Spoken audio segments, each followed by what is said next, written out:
Here we go.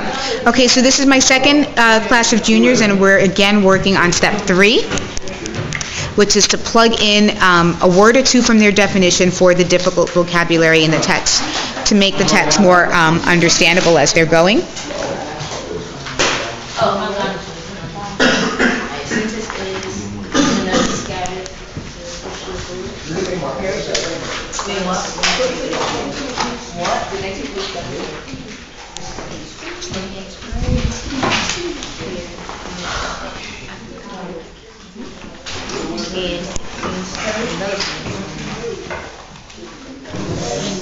So you can see they're working with the text there, and they're plugging in their words as they go.